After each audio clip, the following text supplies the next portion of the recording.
Hi everyone, I'm really grateful to be with you today. I don't know about you, but this has been a really hard week.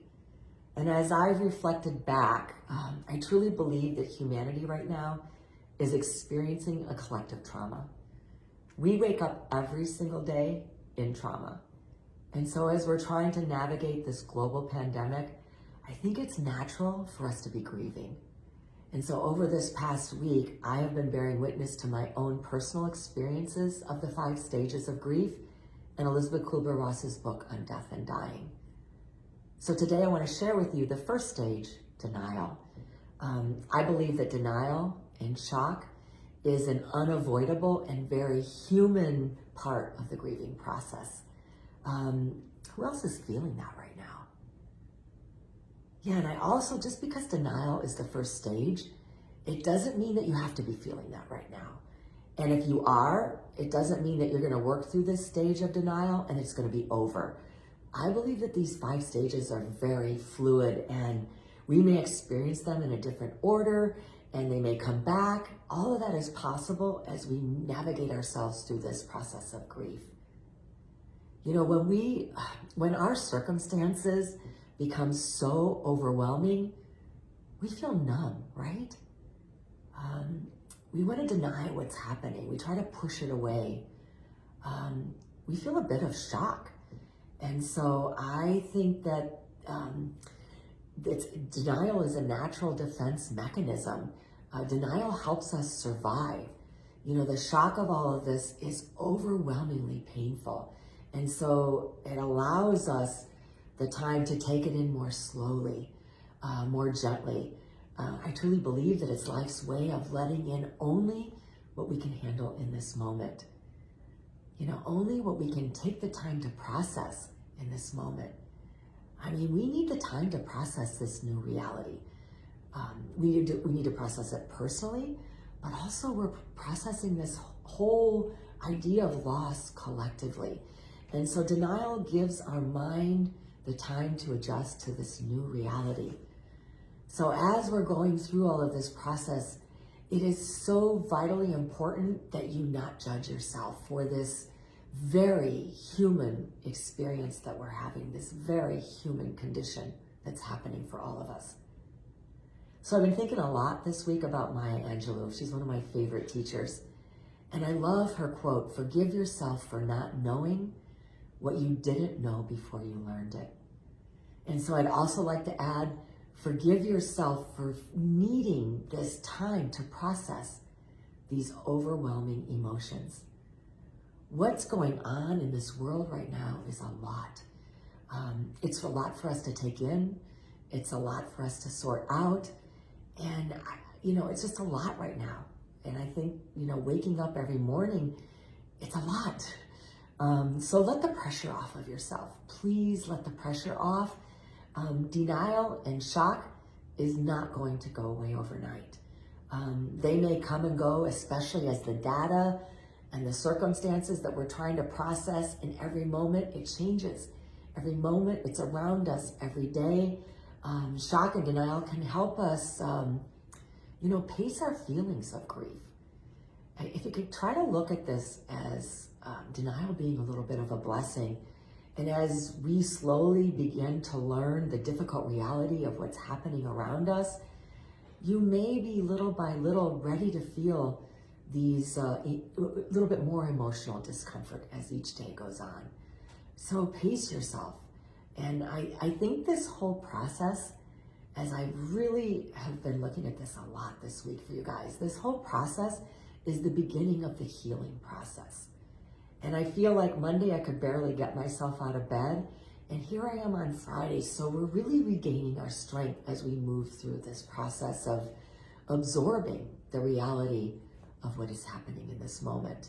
And reminding yourself that the grieving process is unavoidable. And it's an unavoidable part of the healing process. And I think it's something that we have to be going through right now. And so I felt that it was really important to share this with you today. And so as I leave you with the first stage of grief, denial, I want to share with you some of the things that have helped me lessen the anxiety while I've been experiencing this denial. So my first tip for you is always the same thing that I talk about so much, and that's paying really close attention to your thoughts and your feelings. You know, with shock and with denial, there are so many uncomfortable feelings underneath that.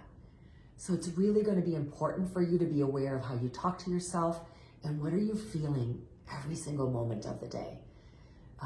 And I would suggest, and this is what I've been doing a lot of, like making it a daily practice of noting what you're saying to yourself, noting what you're feeling.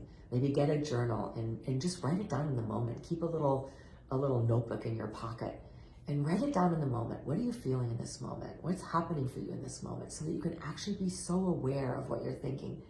And what I've found is that I've noticed what my habitual thoughts are. What are those thoughts that come back more often than not? And usually it's worry. Worry about what's going to happen next. Worry about the future.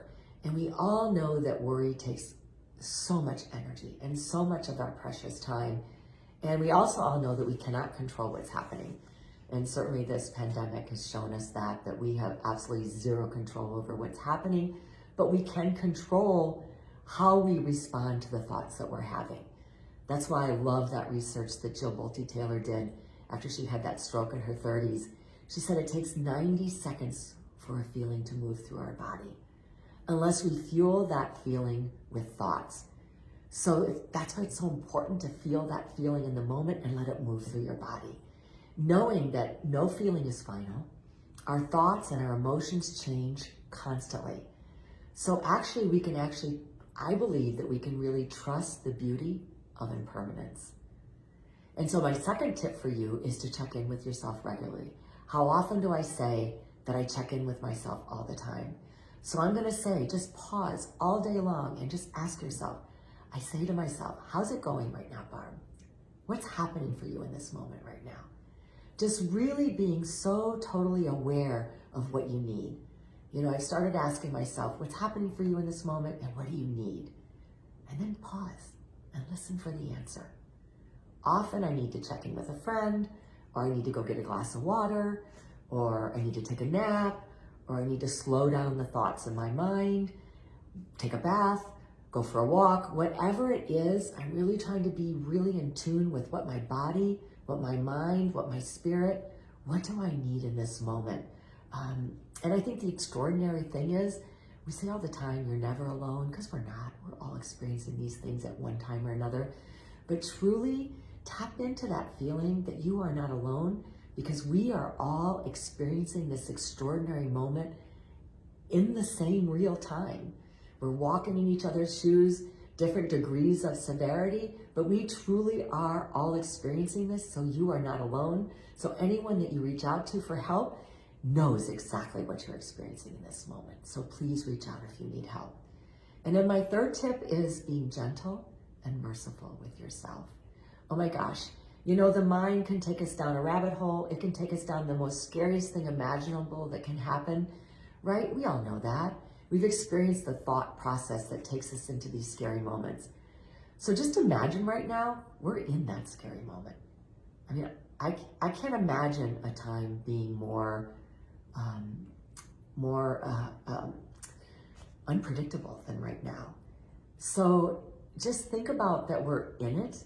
And so you can summon up your courage and your power and your strength and recall how you have been in such challenging times before.